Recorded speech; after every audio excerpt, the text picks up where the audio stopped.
Chef తనను తాను ఓవెన్లో బంధించుకున్నాడు. ఉష్ణోగ్రతను 500 డిగ్రీల కంటే ఎక్కువగా సెట్ చేశాడు. కాని షార్క్ మాత్రం వెనక్కి తగ్గలేదు. అది పిచ్చిగా ఓవెన్ అద్దాల తలుపును పదే పదే కొడుతూ ఉంది. ఇటువైపు ఓవెన్ లోపల ఉష్ణోగ్రత వేగంగా పెరుగుతోంది. దానిలోంచి బయటపడటానికి చెఫ్ గొడ్డలి తీసుకుని పై భాగాన్ని వేగంగా కోయడం ప్రారంభించాడు.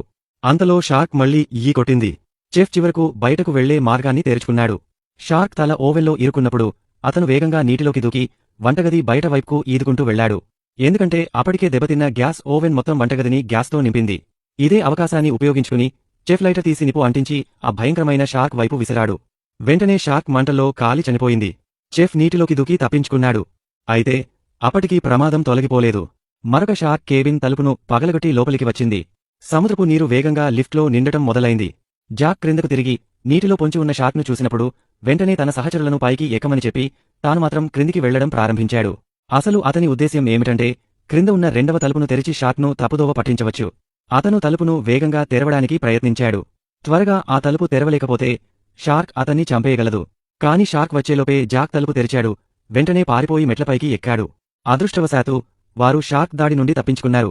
సహచరులు జాక్ను బ్రతికి ఉండడం చూసి ఊపిరి పీల్చుకున్నారు. కాని సరిగ్గా అప్పుడే మెట్లు అనుకోకుండా విరిగి క్రిందకు పడటం మొదలయ్యాయి. అయితే అదృష్టవశాత్తు మెట్లు లిఫ్ట్ యొక్క రెండవ పొరలో చిక్కుకున్నాయి. అయినప్పటికీ లిల్లీ సరిగా పట్టుకోలేకపోయింది.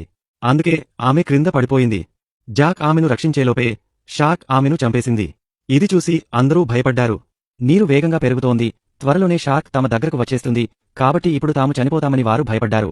కానీ సరిగ్గా అప్పుడే ఒక అద్భుతం జరిగింది. ఇంతకు ముందు ఒక షార్క్ను చంపేసిన చెఫ్ అక్కడికి వచ్చాడు. అతను త్వరగా ఒక తాడు వేసి అందరినీ ఈ ప్రమాదం నుండి బయటకు తీశాడు.